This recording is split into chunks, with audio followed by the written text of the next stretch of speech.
Olá, amigos. Seja bem-vindo a esse canal. É, Logo de cara, queria agradecer a todos que, de uma maneira ou outra, estiveram me apoiando, porque por esses dias eu sofri um acidente e não foi um acidente comum, foi um acidente grave, onde vocês podem ver, ainda estou com o rosto ainda meio debilitado, com a cicatriz enorme daqui até aqui embaixo. Vocês não vão conseguir ver por causa da barba, vai ver até aqui. Infelizmente, no meu serviço aconteceu um acidente onde eu estava trabalhando ali com a serra elétrica, chamada lixadeira, e essa saiu do controle e veio em direção ao meu crânio, e por Deus eu consegui me desviar, desvencilhar e atingir o meu rosto, né? Mas estou aqui, firme e forte, graças a Deus. Agradecer a família, né, em primeiro lugar, a Deus, no caso, a família, os amigos e os irmãos que estiveram orando por mim aí, para a minha recuperação. Eu ainda estou falando um pouco com dificuldade. É, Desde o meu último vídeo, há uns 20 dias atrás, eu, eu prometi estar fazendo um vídeo a cada sábado, a cada semana, todo sábado, estar fazendo um vídeo novo. E não pude, eu fui restrito a nesse tocante porque ainda estou em fase de recuperação. Mas tudo é um aprendizado, né? Tudo é um aprendizado e sempre que a gente coloca um objetivo em nossas vidas e acontece algo para que esse objetivo seja travado, isso significa que você está no caminho certo, que você tomou uma direção e que se algo tentou impedir é porque você realmente está no caminho certo. Eu agradeço a Deus, em primeiro lugar, a família, a esposa, a filha, enfim, a todos que de uma maneira ou outra me apoiaram, tá bom? E sem mais delongas, eu queria desde já estar aqui passando para vocês um assunto que está na mídia ali, que está em pauta esses dias, no caso, né?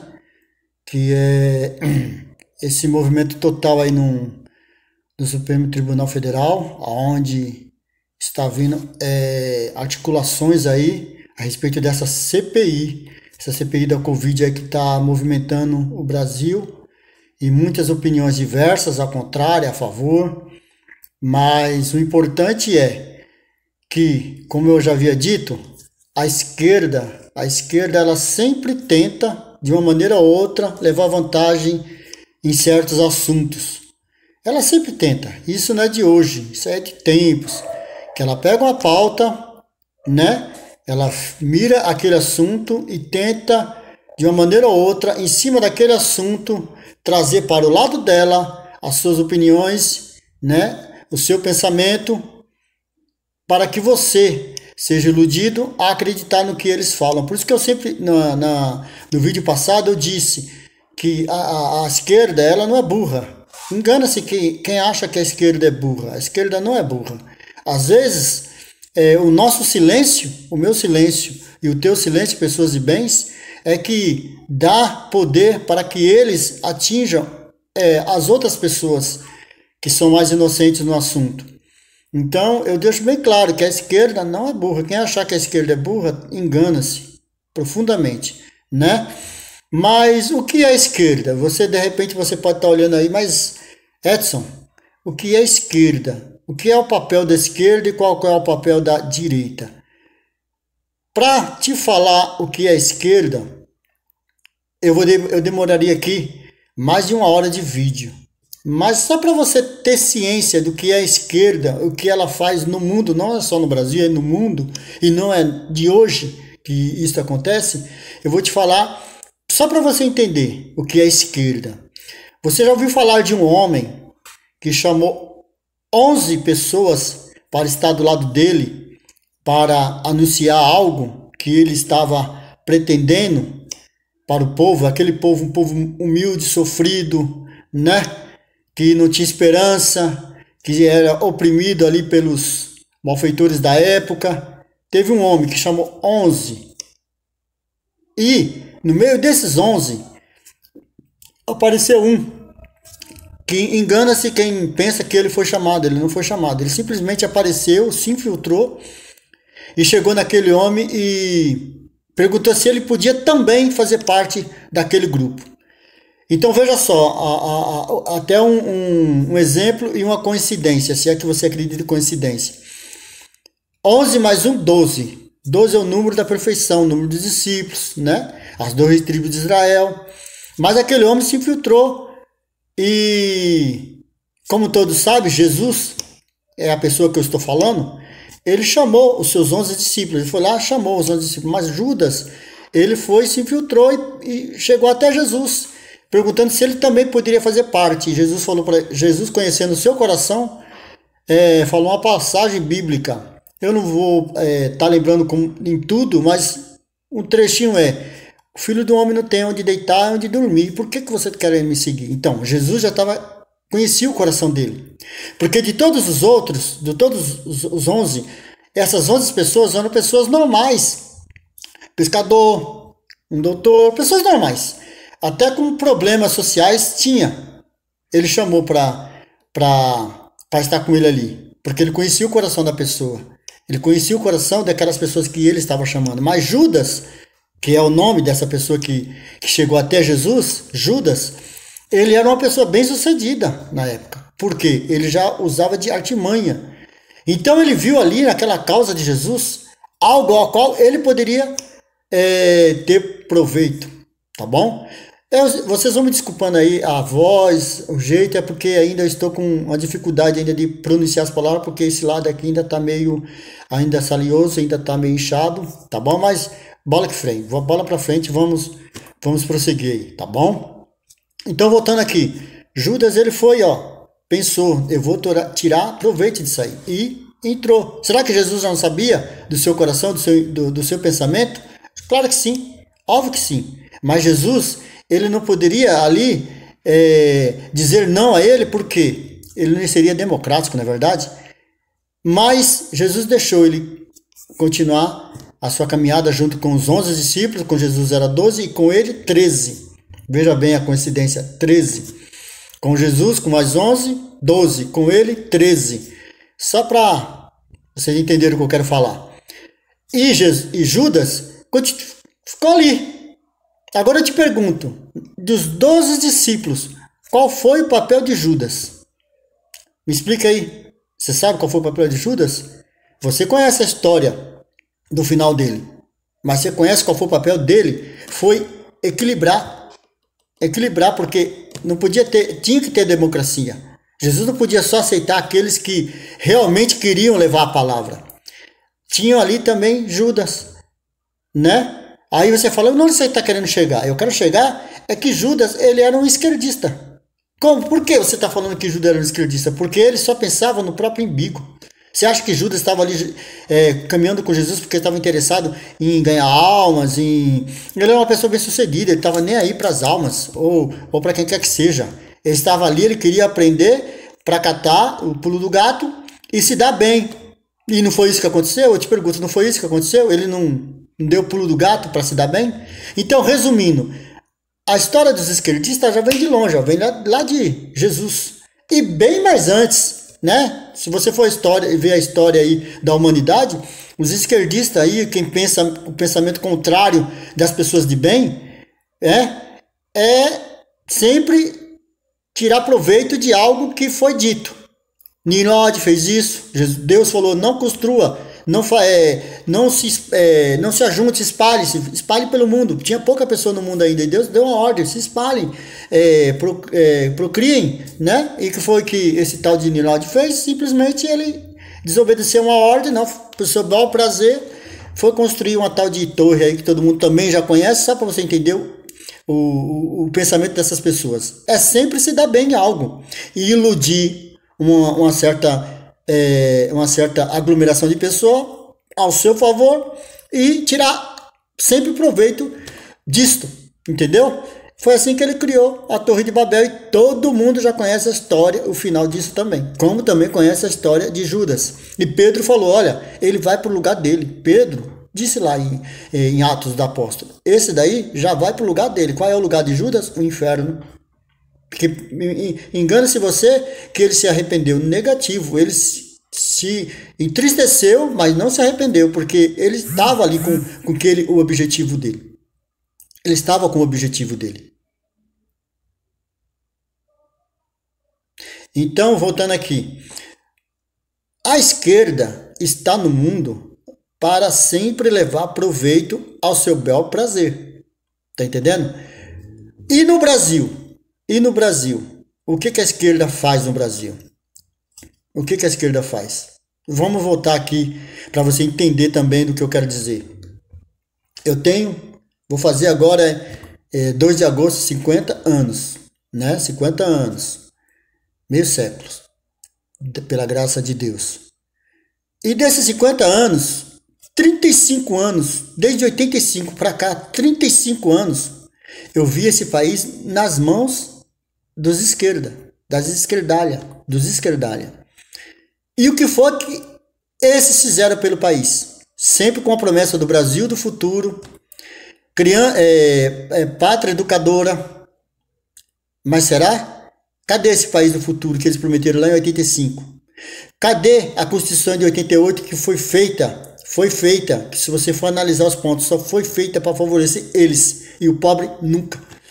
Pegue a Constituição e veja o que eles estão fazendo hoje com elas, com a Constituição. Hoje mesmo, que nem eu acabei de falar para vocês aí no início do vídeo, o Superior Tribunal Federal, o que eles estão fazendo com a Constituição? No seu bel prazer, pisa na Constituição.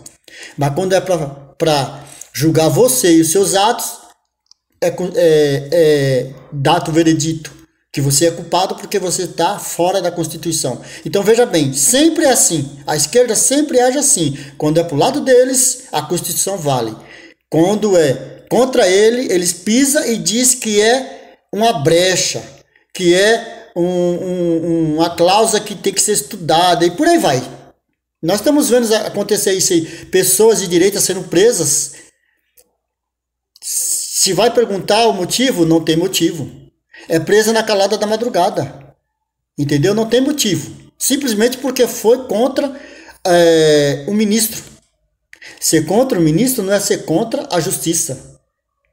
Ser contra uma pessoa que está lá fazendo coisas que está errada, que está pisando na Constituição, não é ser contra a casa da justiça. É ser contra quem está dentro da casa da justiça. E para eles isso é um crime. Você se manifestar, você colocar o seu pensamento, é crime. Então, você corre o risco de chegar lá fazer um protesto, como já aconteceu, não é novidade para ninguém, das pessoas protestarem contra os abusos que está acontecendo, e no outro dia tem uma visita da Polícia Federal, induzida por eles, porque eu tenho certeza que o homem de bem da Polícia Federal, que são a maioria, fazem porque são obrigados, mas lá no fundo eles sabem que estão fazendo coisa errada, porque a Constituição diz que eu tenho o direito de vir e tenho o direito de me expressar, e eu só posso ser julgado pelas minhas expressões se caso eu cometer um crime. E qual é o crime que eu estou cometendo em falar de uma pessoa pública? Se ela está lá, ela é pública. Então, uma pessoa pública, ela já sabe que ela está, como eu posso dizer, está, enfim, ela tem todo mundo tem o direito de questionar os atos públicos dele, certo? Então, ela está à deriva do meu pensamento e do seu pensamento. Agora, ele questionar por que eu estou falando contra ele e me prender, isso é Constituição? Isso é democracia? Não. Isso é o seu bel prazer, o seu orgulho, porque eu estou combatendo uma fake news dele perante a Constituição. Agora, no caso que favorece eles, meu filho, aí a Constituição é linda e é sagrada. Tá entendendo? Então, vamos lá. De 80, a que eu me lembro, até 85, eu vivi uma época que eles chamam a época da ditadura. Só que eu chamo de regime militar. Por quê? Todo país que cresce sem lei e sem um regime e sem uma hierarquia, sem uma disciplina, esse país está fadado ao quê? A um futuro próximo, está fadado a um país sem história, a um país sem credibilidade, a um país que não se desenvolve. Por quê? Porque a sua mente está presa num pensamento a qual eles colocaram lá no começo para você. E eu vou te explicar o quê. De 80 a 85, o meu pai, família pobre, família humilde, ele não deixava faltar nada dentro de casa. Tinha trampo, tinha serviço, ele era taxista na época. E eu lembro como hoje, se ele saísse de uma empresa de táxi, na mesma esquina tinha outra. E olha, naquele tempo, táxi era quão barato, tanto quanto os Uber hoje. E ele fazia corrida de São Paulo até o Rio, para você ter uma ideia. Então, vejam bem, as coisas funcionavam. As empresas vieram para o Brasil, no dito regime militar, que eles dizem tanto, que oprimiu o povo. Não oprimiu o povo. Foi a favor do povo. Em 64, o comunismo quis tomar o Brasil. E você que conhece a história, você sabe disso. Mas eles não deixaram. Não deixaram. E não foi um golpe. Foi votação no plenário. E não foi um golpe. E assumiram os militares. Foi a época, os 20 anos que o Brasil mais cresceu na história. Se você pegar a história do Brasil de 65 até 85, foi o ano que o Brasil mais cresceu. Em indústria, em educação, em ciência, em todos os tópicos. O Brasil cresceu. E isso incomodou quem? Incomodou os poderosos. Os poderosos que só pensam no seu umbigo, não pensam em você. Ele não queria saber que o Brasil ia crescer, que você ia ter um bom salário, né? Que você ia ficar o final de semana, você ia num mercado, fazia uma compra para você, sua família ainda sobrava para fazer as suas outras coisas, lazer, roupa, passeios e as demais coisas. Isso tinha. Ou vai dizer que não tinha, ou vai dizer que eu estou mentindo. Vai na história. Não, direta já. Não, o povo está oprimido, o povo tem que votar na direta já. Sim, eu vi muito movimento de direta já, eu me lembro como hoje.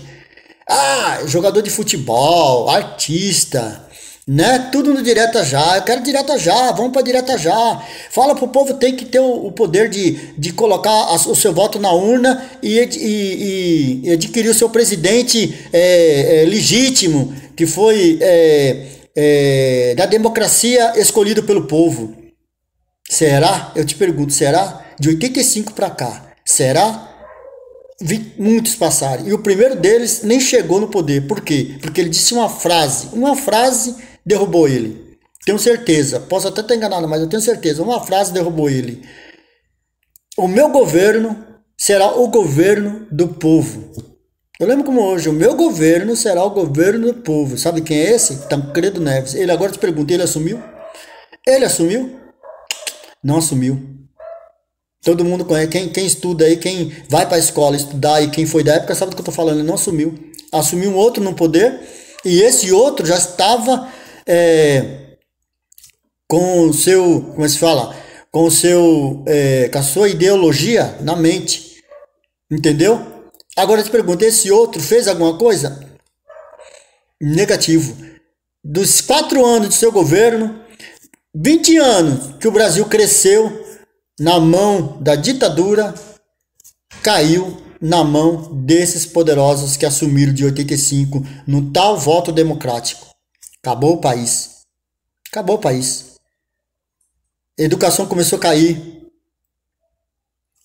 Emprego começou a cair.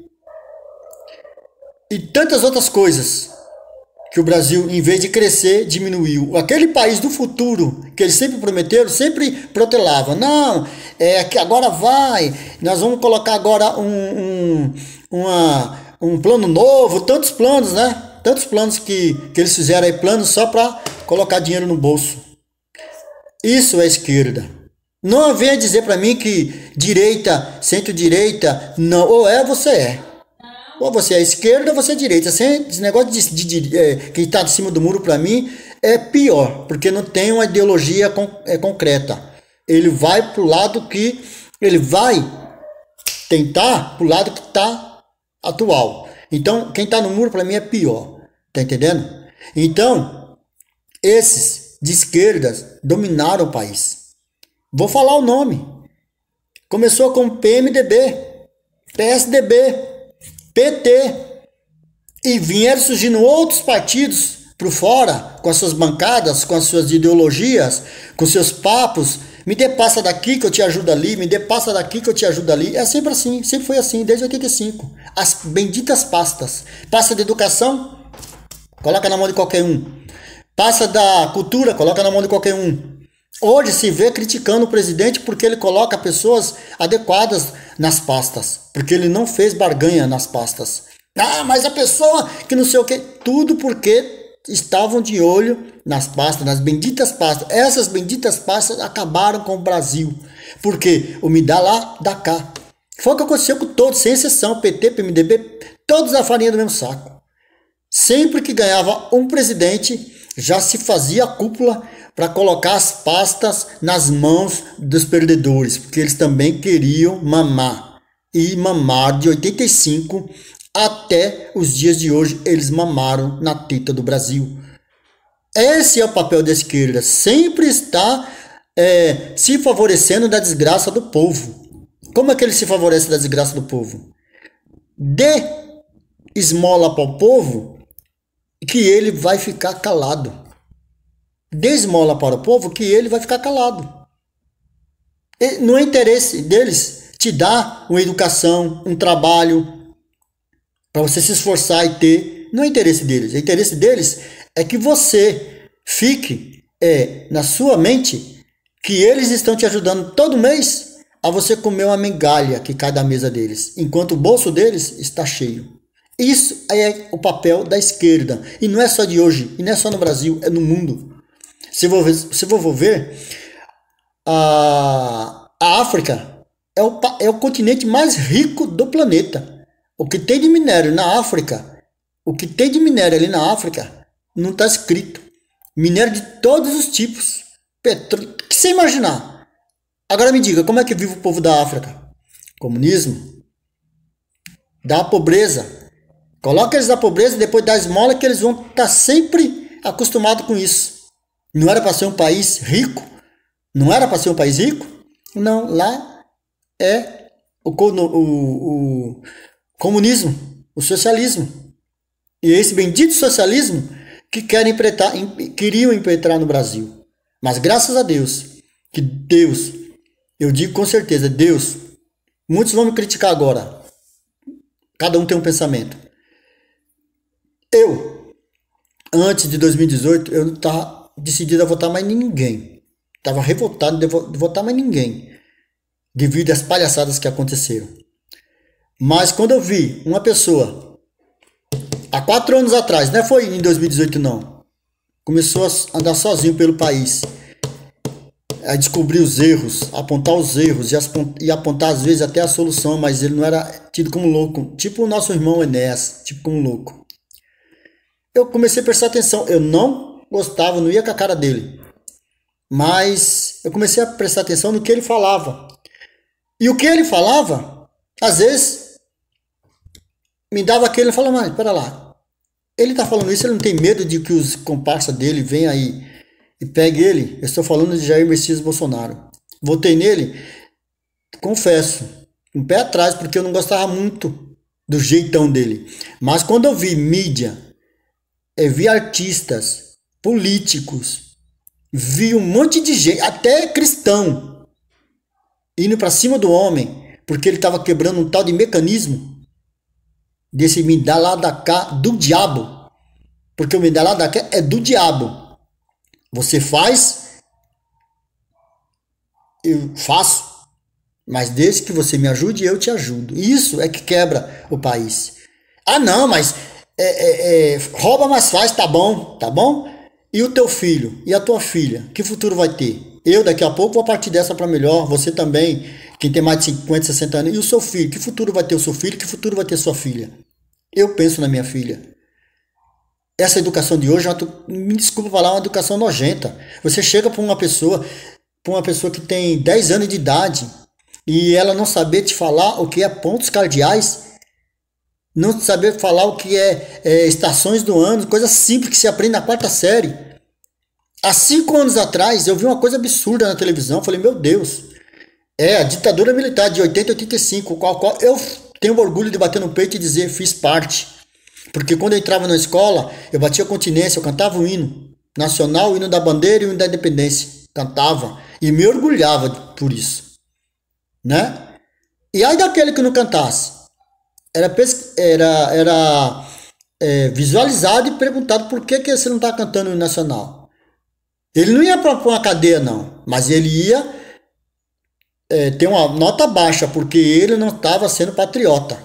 Hoje, patriota é coisa do passado, né? Bobeira. E hoje as escolas de hoje são o quê? O camarada chegou com R$ 1.000, há uns 3, 4 anos atrás, no 7 de setembro, lá na avenida, no São Bódromo, em São Paulo, que é onde que faz o 7 de setembro atuais. R$ 1.000 na mão para que alguém cantasse o hino da independência. Eu falei, meu pai, R$ 1.000. Eu falei, caramba, se eu tivesse aí eu ganhava esse dinheiro. Ninguém cantou o hino da independência, ninguém. E mal dava um reflexo assim, mas não sabia cantar. Nem começar. Mas esse hino era grande piada. De 85 para cá, foi a grande piada nas escolas. Quando se fala cantava o hino como piada, todo mundo sabia. Mas o verdadeiro hino ninguém soube. Agora eu te digo, onde nós vamos parar? Não se sabe o básico do básico. Eu não sou expert em tudo, negativo, não estou dizendo isso. Que eu sou ex-matemática e ciência e português, estou falando isso. Mas o básico para você ter um conhecimento, eu não troco a minha quinta série por primeiro colegial de ninguém. Porque antes eu fazia a prova, hoje eles fazem trabalho. Trabalho para mim é coisa de macumba, me desculpa quem faz parte. Mas é ou não é? Um trabalho para mim é coisa de macumba. Agora não é mais prova, você não faz mais prova. Você não é corrigido mais por prova. É trabalho, você vai no computador, faz o trabalho que você acha que tem que fazer, pronto, acabou. Esse é o país que nós estamos vivendo hoje. Tá bom, amigos? Essa foi a primeira parte desse estudo sobre a democracia e sobre a esquerda do Brasil. Será que nós estamos vivendo mesmo uma democracia no Brasil? Com os dias de hoje? Tá bom? Peço aqui que você deixe o seu like, compartilhe esse vídeo para que mais pessoas possam vir se afiliar a nós, tá bom? No próximo sábado estarei gravando a segunda parte desse estudo sobre a esquerda no Brasil, tá bom? E entrando mais em detalhes sobre o que está acontecendo no nosso país. Deixo aqui um forte abraço, um obrigado e até a próxima. E não deixe de compartilhar com seus amigos. Uma boa noite, um bom dia e uma boa tarde a todos. Fique com Deus. Brasil e patriotas.